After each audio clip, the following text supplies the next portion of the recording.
A pandemic of violence floods the streets of major cities as cases of the media-dubbed murder virus, MV20, soar, causing those infected to go on killing sprees. Caught in the middle, police detective Angela Miller finds her only trustworthy ally in the self-proclaimed psychic PI, Gerald Henry. As the two try to navigate the violence, they are drawn into New Age guru Abramelin Harvest's plot to heal the planet. Harvest's missive: the world is sick, and humanity is the infection. The cure: murder. From the twisted mind of Sean C. Baker, author of A Collection of Desires and Shadow Play in Book 1, Kim and Jesse, comes his most vicious novel yet, Murder Virus. Available where books are sold.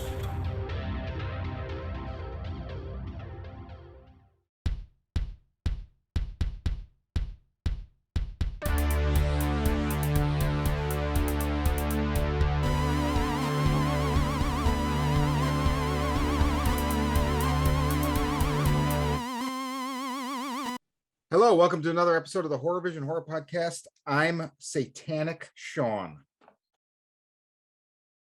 How am I gonna compete with that? I'm Tori. Like, fuck. And I'm Rancid Ray. There you go. See, even Tori, Ray got me. Tori, you should have done like, I'm Thunderstruck Tori. Thunderstruck! You know, I've known that song for most of my life, and I listened to it recently, and I was like, this is a filthy fucking, like, I don't know why I just never decoded the lyrics before. I knew them to sing along, and I like really contemplated them. I'm like, this is I don't know what the fuck it has to do with the railroad tracks and all that, but wow. Anyway, yeah, so there you go. So this has been the AC/DC Vision. Railroad. Godspeed. Who made who? Who made who?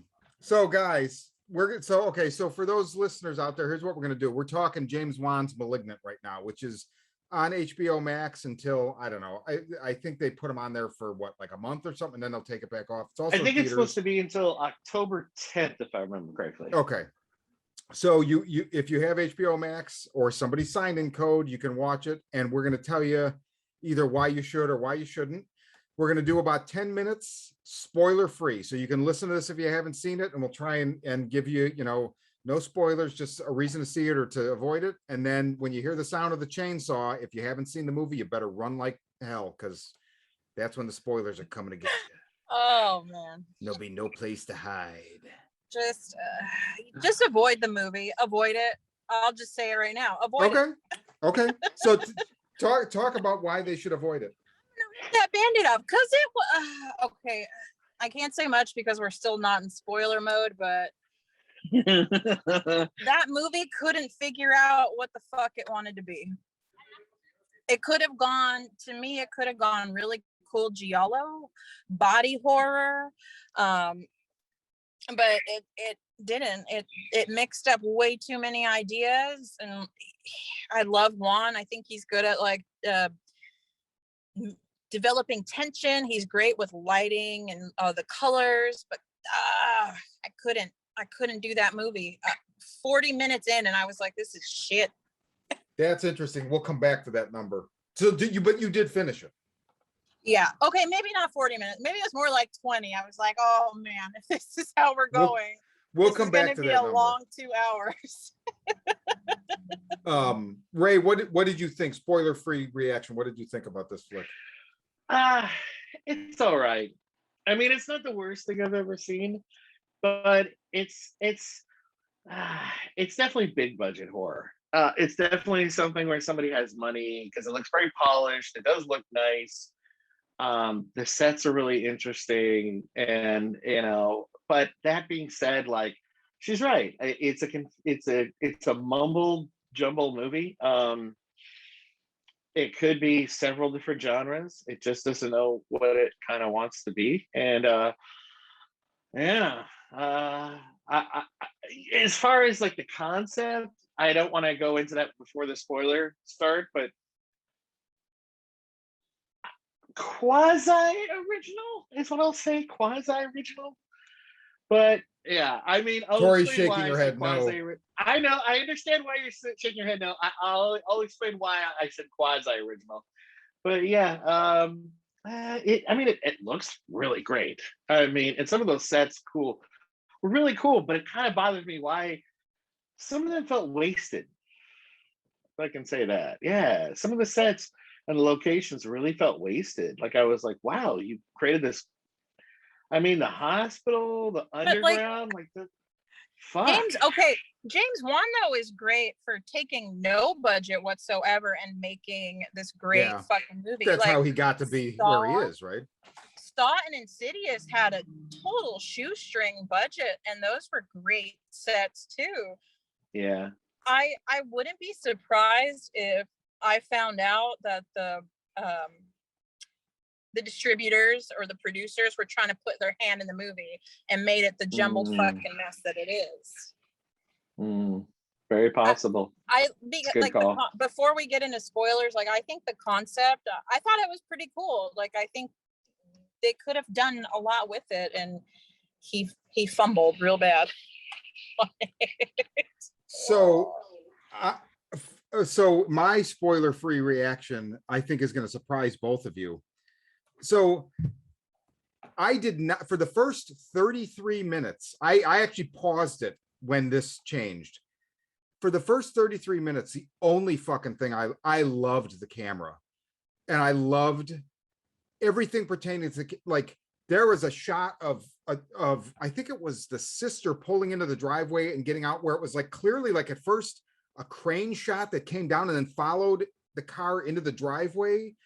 And I'm like, I backed it up. I'm like, wait a minute, is that a crane or a drone? Like, I can't even tell. It was so fluid and flawless. And Joey Bashara, his score is fucking outstanding. I pre-ordered it from Waxworks like before the movie even ended. I just immediately was like, oh, didn't I see an email for this? Okay. But at 33 minutes, I paused it because I was like, wait a minute. And I ended up really fucking liking it. It is definitely, yeah, it definitely, dude, for that first 33 minutes, I was sore. I was like sitting there like with a chip on my shoulder, like, because even with the music and the camera, I'm like, the fuck, nobody in this movie can fucking act. What is going on? Yeah, I was like, this acting is fucking. Where's your boy Sean Carey Els during? Well, you know what? I could be wrong, but by the end of the movie, and this isn't a spoiler, but this is the last thing I'll say, and then we can do any spoiler-free final remarks, and then we'll chainsaw into the spoilers. But I think the acting was directed that way. I think that was very intentional on James Wan's part. So any last minute spoiler free reactions, comments? Yeah, don't watch it. Don't watch it. Okay. Ray. I think I'm right in between the two of you. Like I said, I think it's enjoyable. I think it has some moments that are really great, but it is overall kind of jumbled and mess. But it's not the worst thing I've ever seen. It's not like, I mean, it's not Hellmaster. It's not Hellmaster. It's funny. I was going to bring that up because we were talking about that a little bit before we started recording, but I don't know if you're listening and you've seen Hellmaster or you've attempted to watch Hellmaster, you probably know already, because man, it's terrible. It's just John Saxon early 90s horror movie. And Sean watched it all the way through because he was sick recently, and I'll let the illness be the reason he watched it all the way through, because I attempted to. And I got to 2 viewings and got about an hour or so in, and then was like, screw this. I'm not going to try and finish this. Like, it's just boring the crap out of me, and it's terrible. I'm done.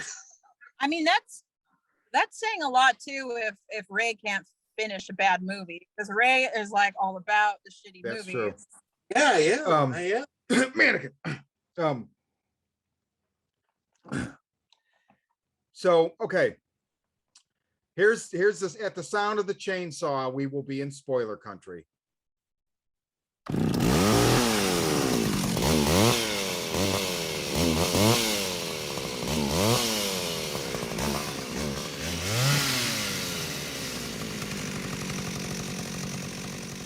Okay, guys, full spoilers. So let me get this off my chest now.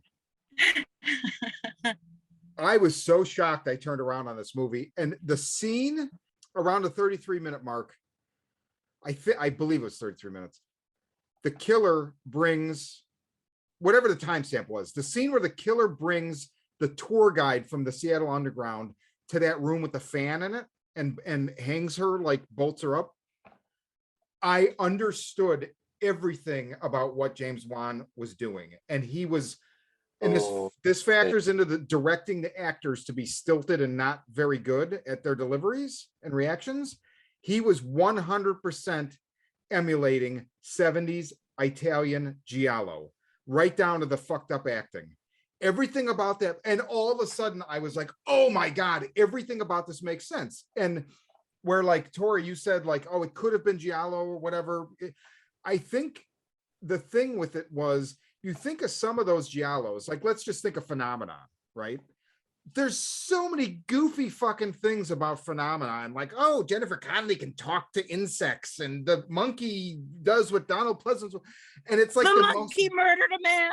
yeah, and like the deformed child and shit like that, where it like, it's like, okay, this is supernatural, but there's like no fucking logic or rules here. It's just like, oh, let's just throw in a bunch of weird shit. That's what he was doing.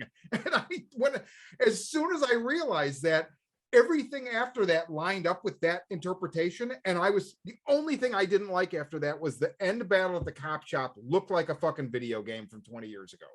I didn't like that sequence at all. Other than that, oh my God. You know what? You may have won me over with that, because you know what? You're absolutely right. I'm telling you, if you watch it again with that in mind, everything makes sense. But you know what? I did have that in mind. I totally went in my head with like giallo. I was thinking even like De Palma's sisters, you know, I went in with that kind of mindset, and I was just totally fucking let down, because he would go that route. He would show flashes of giallo, and then I felt like he'd pull it back. Like, no. Okay, let's do full on slasher. Let's do this full on giallo. The only thing I take issue with your interpretation, and I'm not saying you're wrong at all, but like as far as like the way it breaks down between the way we're both reading it, and I had to think about this while I was watching it. If you look at Bird with the Crystal Plumage or some of the more sophisticated slashers that are, or I mean giallos that are just giallos, they run better. Where when you get into stuff like some of the later Argento and some of the Fulci, they're fucking goofy as fuck. They're like, I mean, what are you trying to, but you just don't question it because it's of a different time. It's of a different aesthetic. And you just like, you know what? I like the way this looks. I'm not going to bother, you know, criticizing the acting or whatever. It's the same. He purposely, I think anything cumbersome about the movie, he did on purpose because he was trying to send a love letter to that aesthetic. It's just a weird way to make a movie. I can't believe a fucking studio made this movie. I'm like, what Warner Brothers made this? They're like, we already did Battlefield Earth. Like, fuck it, just to go on with the fucking twin, you know? Oh my God. This is so fucking bizarre. Oh God. Like, and I really dug the concept, and I thought that concept can work really well for either like a giallo or body horror. But I wanted him to go full blown fucking Cronenberg on me. You know, I wanted him to take it and just. I just think that's not what he was doing. I think the only body horror is there by accident. I don't think it's a body horror picture at all, which is weird because it seems like it totally could be. So I think I definitely hear what you're saying about, like, I think you would have preferred it would have been that way. And I mean, it probably would have been a much more like classically pure, because it is jumbled, but so is Phenomena. I keep going back to Phenomena. It's a mess, but I love it. And I got flashes of Phenomena too. And like another thing I love Bashara. I've probably owned 70% of his stuff like on vinyl at some point. But even this soundtrack, like this score, it was all over the place. One minute it was kind of like 80s synthy, and then it would go classical and creepy. And I mean, I like both, but like, fuck, dude, like, I need one or the other. You're confusing me. I could see that. I could totally see that. I don't know, maybe because too I have such high expectations for James Wan and Bishara. For the most part, I've always really liked what they've done and put out. It lost me. I love that shot too, where they were following her going up the stairs From above. Yeah, Where it was like she was in a dollhouse or like a diorama, and Yeah. you're looking down through the roof. I do that. I was literally, my jaw was on the floor. I was like, what the fuck? it was beautiful. Like that whole her in the house where she's like, it's all in my head. Like I was thinking fucking Repulsion the whole time. Like just, I was on edge and she was making me anxious. And then after that, it just kind of lost me. And then I figured everything out immediately. I was like, oh, that's interesting. I don't know how like, I didn't see it coming. parasitic twin. I was like, oh, I immediately. And that concept is cool, but honestly, I'd rather watch the dark half. Like that's a better parasitic twin movie. I kind of got it too on like, it wasn't the first murder. It was the second one in the hotel. Not in the hotel, the apartment. Yeah, And the silver cup or whatever, the guy. Yeah, and the way the killer was moving, I was like, that's a person moving backwards. And It looks like that, right? Yeah. Yeah, and then I started to wonder if it was, I was like, okay. I was thinking it was one of two things, that either she had some kind of like, I was thinking it would be like more, well, it kind of was. I was thinking it was like a combination of like a basket case where it was like she had some kind of parasitic twin, like the movie Basket Case, and then it got removed. And now the soul of it is like possessing her and like haunting her. But then when it was revealed that it was actually still kind of part of her, I was like, wait, what? But then that scene when she full tilt turns into Gabriel was fucking bonkers. In the prison cell? Yeah. Oh, dude, that blonde mullet woman. Violence was so impressive. I dug the shit out of that. I was like, man, you can go full tilt violence on an aggressive scale, because that was so violent. Like she's breaking people's arms and bones are busting through and just fucking like if I remember correctly, doesn't she like step on Lindgrow's head and her eyeball pops out? And I believe so, yeah. This is impressive. Like you have, I was like, this is big. This is like big studio like gore. And it hasn't been seen in quite a while in a horror movie. So I was like, that's cool. But that whole thing of like where he's once that reveal happened though, we started, if you notice, you can see her face a lot more clearly on the backside of the head. And in terrible CGI. Yeah. Yes, so terrible. It bothered the shit out of me. I was like, how come all the rest of the times we couldn't see that? But now that we know it's her on the back, yeah, well, that's why. Taken over, like we can see her, like you can see it on the back of the head, and it looks so bad. I was like, oh man, what a terrible choice you made there. That whole fucking fight scene in the police station, I was like, that was awful. I'm like, is it fucking Marilyn Manson and Blade? Like, what the hell am I Dude, watching? It had that like gyroscope 3D that was in video games in like the early 2000s. I just thought that was awful. Yeah, I'm like, what did we turn into an action movie? And shitty, you had great like practicals the whole time, and then you pull out the Sci-Fi Channel CGI on us, and I don't know if anything in that was practical. No. I mean, there might have been. I don't know. I have a feeling a lot of it was most of it was CG, just to varying degrees of successfully, done. But you know what? Then, if you can't do it right, then just don't do it. Just take it out. Like, I also always wonder if that. So you remember? So the first season of Ash vs. Evil, the first episode of Ash vs. Evil Dead, I remember realizing, okay, why are they doing these great practicals and then this shitty fucking CG? And I realized because that's the only way you can get schlock, like bad practicals now, is to have bad CG. And I was like, oh, that's what he's doing. I wonder if it's the same thing where Juan was just like, I want this to be as classically 70s giallo as possible. So to have like really because this guy, I don't know the last Juan movie I've seen, but like this motherfucker did what the stuff I haven't seen, like Aquaman and like a Fast and the Furious movie. Like he works with CG all the time, so you know he can pull in good CG. So what was with this? I have to just guess that it was intentional. Because yeah, some of it was just like, The Giallo thing makes a lot of sense. I mean, even the title, Malignant, it's so. dude, look at the fucking poster with The her poster. like face with the it looks like a normal poster, but look at the eye. Her eye on that poster, it's that like texture, it's a grainy painting. It looks just like it would have been a poster in the 70s.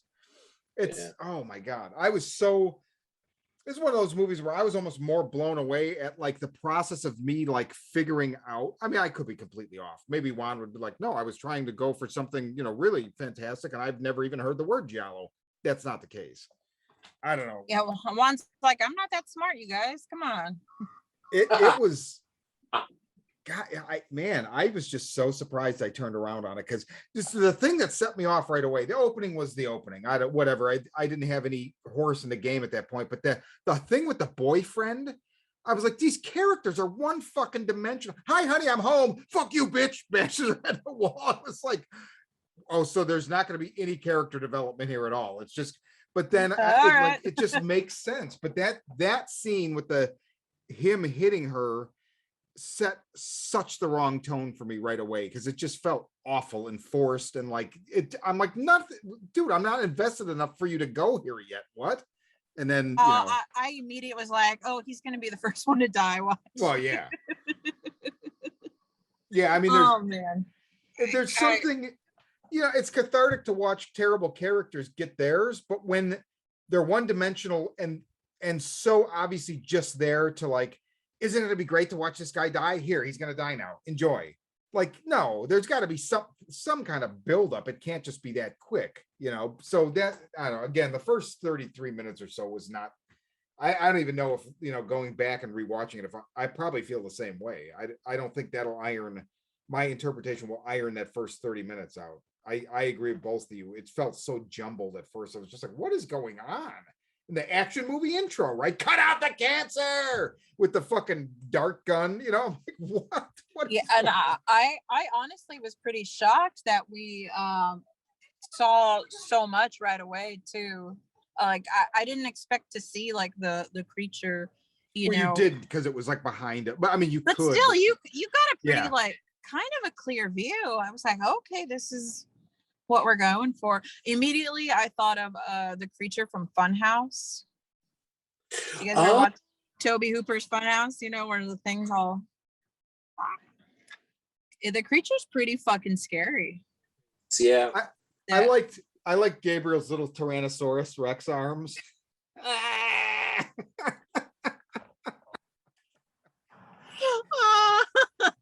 Take my strong hand. Yeah. Manny. Nice. I thought that instead of Gabriel, they should have named him Timmy. It's my brother, Timmy. And it would have been cool too if it was her imaginary friend that had killed everybody. Yeah. Because some of the trailer kind of led you down that path, thinking maybe it was her imaginary friend that's coming back. That'd have been a cool concept too. I hated the trailer. Ray and I saw the first time I saw the trailer was a couple weeks ago when we saw The Night House, and it primarily featured the imaginary friend thing and then like those scenes where the CG would change the room. And I was like, what is this fucking shit? So the only reason I set out to watch that movie on Friday as quickly as I did, because I was like, oh, we should review it for the show. So I had no intention of coming out of this liking it at all. So I was really surprised. I feel bad too because that movie was supposed to come out in 2019. It got pushed back. It got pushed back 2 fucking years. I know, it's kind of a bummer, but I did not know that. Yeah. Interesting. I don't know. Michael Burgess is the cinematographer. He also did that last Conjuring movie. He's done La Lorna, a couple Juan things, but I just thought the camera work in this one was through the fucking roof. I loved it. So big shout out to him, and again Joey Bashara. I feel like that was for me that was still the highlight of the movie, even though I came around on like the plot and the execution or whatever. I wanted to really like this movie, and I couldn't. Yeah. I remember at one point, I mean, because I watched this movie by myself, and at one point, I don't even remember what happened. I just went out loud, "Oh my God." I think I did too at one point. That's funny. And then I think I checked to see like how much longer does this movie have? Oh fuck, got another 40 minutes. I've only been watching it for 10 minutes. Are you serious? Son of a how did he do that? Terrible. I'm sorry. Sorry, Juan. Yeah. Hey, I don't know. I'm not I can't say I'm not a James Wan fan, but I can't say I'm a fan. I don't really know what else he's done other than his name is always associated with movies, but as producer, I feel like more, and like, you know, like I said, he went on to do Aquaman, which I would never see, even if you paid me or held a gun to my head. Whatever, you know, he's really become a very large director. And so this is like I keep seeing this quote where it's like a love letter for like classic horror fans or something like that. And I just new slice in horror. See what he did there? I don't know that I even see that, because I don't necessarily know that all classic horror fans are Giallo fans. No, it's a different thing. Niche. Yeah, it's a different thing. And definitely what I feel like what he's aiming for, I've met plenty of people that were like, you know, like it's like there's very few people can deny the visual or sonic profoundness of Suspiria. But once you get past that, I've met plenty of people that are like, I fucking can't stand Inferno. I can't stand Phenomena. I can't stand I'm trying to think of another one, like Deep Red. You know, Deep Red. Although Deep Red Flies on Gray Velvet. I love Deep Red. Deep Red's one of my do favorite. too. That was Deep Red. The writer and the guy is killing people. Tenebrae. Tenebrae, yeah. I like Tenebrae. That's another one. But yeah, I mean, it's a specialized. You're right. I mean, it feels like it's maybe classic horror isn't the way to put it. Maybe it's like a deep cut horror, because it's definitely like next level. It's definitely like you're watching horror and you're like, well, let me check these out too, because they are all very like weird and all over the place. Like, another one that just came to mind is when you said Inferno. That one, I remember sitting there watching it, and like I was there with the story of the brother, and I was there with the whole sister, and then when the sister died, and then the brother trying to follow up. But then there's a whole sequence, and it always like hit me weird that like there's that whole sequence involving that other guy, and I forget who it was. Is it the one where they're clearly throwing cats at him from off screen? Oh, you mean you're talking about the book dealer? Yeah, the throwing death by cats. About the book dealer. We've been following for so long, and why don't we just watch his murder? And are we supposed to care about it? Like, I'm like, what the fuck is happening right now? You just threw at this side character at me, and I'm supposed to suddenly care about how he dies? I'm like, what the fuck is this? But it does have that, like, that's the thing about Giallo, is it does do that thing of like, it'll suddenly have you care about or follow someone for like 10 to 15 minutes just so you can watch them die on screen. I don't think it's ever a matter of having you care about them. It's just so you can watch them die. I mean, you know, there is, I mean, and also Inferno, I would actually say is not a Giallo at all. I think that's just where I think Suspiria and Inferno even more are more horror than Giallo.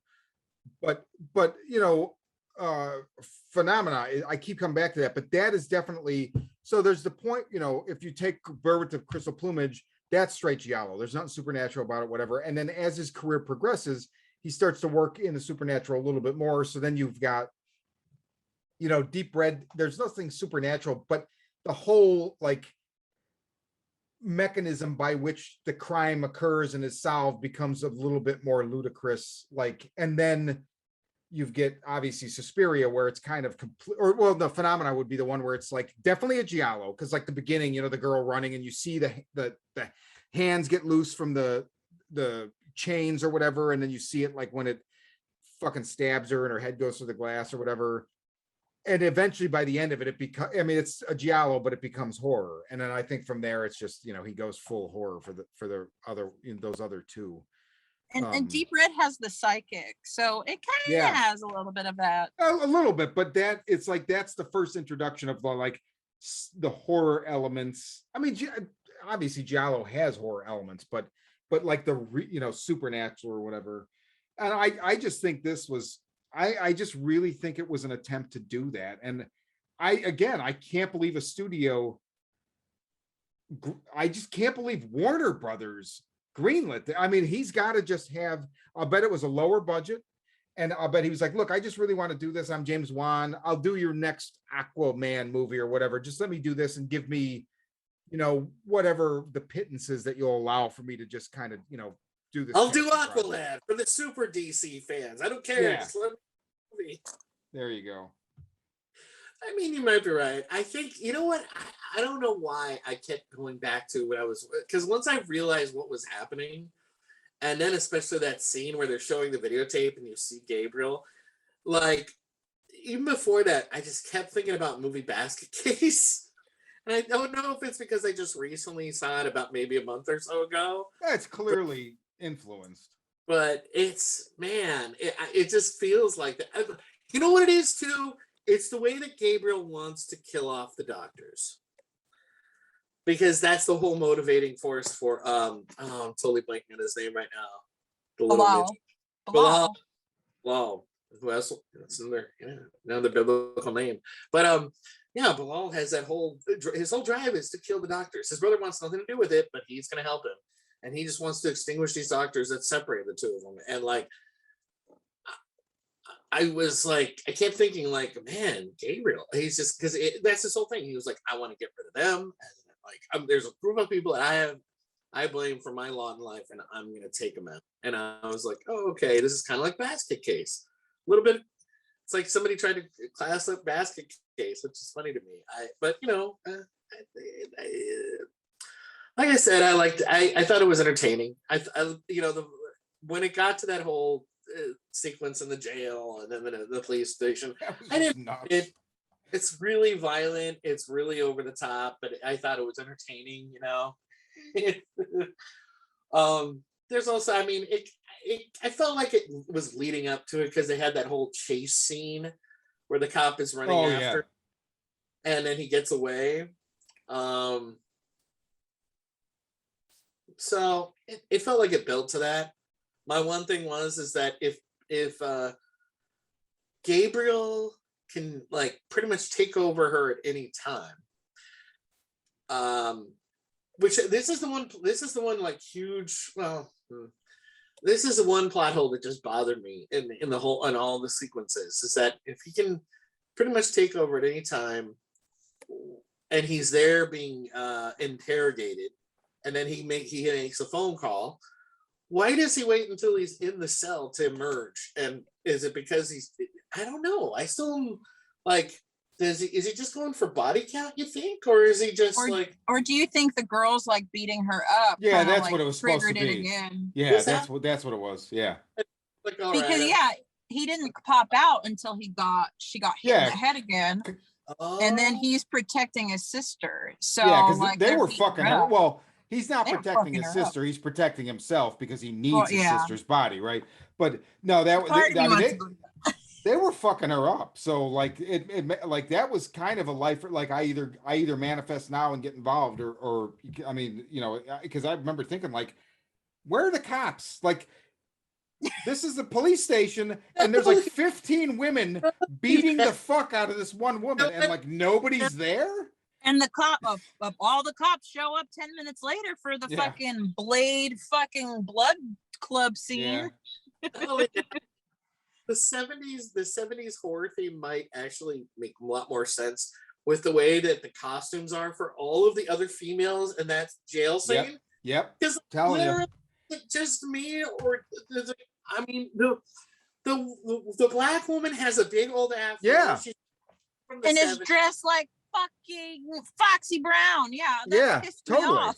I was like, The what? blonde mullet with the jean jacket or whatever. I mean, it's straight late 70s, early 80s. That was another thing when I saw them. Like, of course, that's how they'd be dressed because everything about this movie is saying it's pointing to that time period. I don't know. Right. Oh my goodness. So I guess, okay, so let's wrap it. So just to weigh in now at the end, I'm not going to recommend people see it. I mean, if you've listened this far, hopefully you didn't, take our warning lightly and you've already seen it. So you know how you feel about it. Maybe the best I can say is maybe I've given somebody, like maybe I did to Ray here, or like I went through myself, where I've given somebody a different way to look at it, where maybe they'll come out liking it. But I mean, I couldn't imagine, I would never say anybody's criticisms are wrong, because there's definitely criticisms to be had. It's just, I wouldn't apply those criticisms to phenomena, so I'm not going to apply them here. That's just my interpretation. See, okay, that's where I get a little, I mean, as much as I say, yeah, I hate it, don't watch it. I mean, I love horror so much. Yeah, I'd watch it once. I mean, it's not Hellmaster. I would definitely like anybody that was about to watch Hellmaster. Like, look, I should put my phone number in this episode. So if anybody's ever about like a suicide thing, if you ever are about to hit play on Hellmaster, call me and I'll talk you out of it. Just don't fucking do it. Don't do it. I'll talk you off that ledge. I'll talk you out of it. I'll be like, man, the next 2 hours of your life is worth so much more than you wasting it on that. Don't throw it away. But with this, no, I mean, Tori, have you're you ever right. heard of Rockula? Or if there's a possibility that someone has told you that you just have days left on your life, go ahead and throw it on, because it feels like a fucking eternity, that hour and a half. Well, that's a good point. I would say don't waste those precious final moments. However, maybe if you put that on right at the end, it'll draw it out. Still too long. It'll cut out the cancer. Yeah.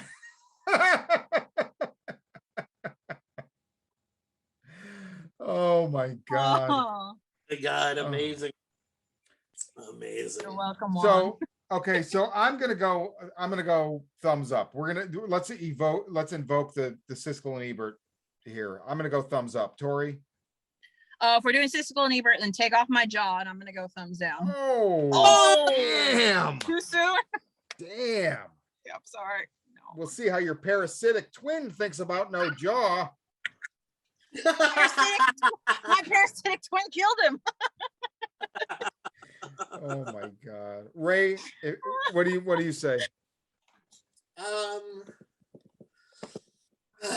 I'll go thumbs up. I'll go thumbs up, and I'll say this. I'll go thumbs up, and I'll add to it that if you're out there and you're and you've read some of the Cinerite articles that I write, I'll recommend that check out Phenomena that Sean mentioned. Check out Basket Case. Dark Half. The Dark Half. Sure, The Dark Half. Deep The Dark Red. Half is a parasitic twin movie. Yeah, I know. Oh, okay. Oh, I thought you said you didn't. Watch some Giallo. Watch some things with evil, definitely with evil twins. The Dark Half's actually is a good pool, because technically it's not him, but it is him. Kind of a weird thing. Basket Case is another one. Because if you're young and you haven't seen those things, and maybe you dug this, then those are avenues to explore and see what Juan's referencing, see what's come before him, and you might just dig it. Right on. All right. Well, so that's James Wan's Malignant. For another episode of the Horror Vision Horror Podcast, I'm Satanic Sean. I'm terrible Tori. That was lame. And Ray is taking too long. He can no longer answer. Ravenous Ray. There you go. There you go. You laugh.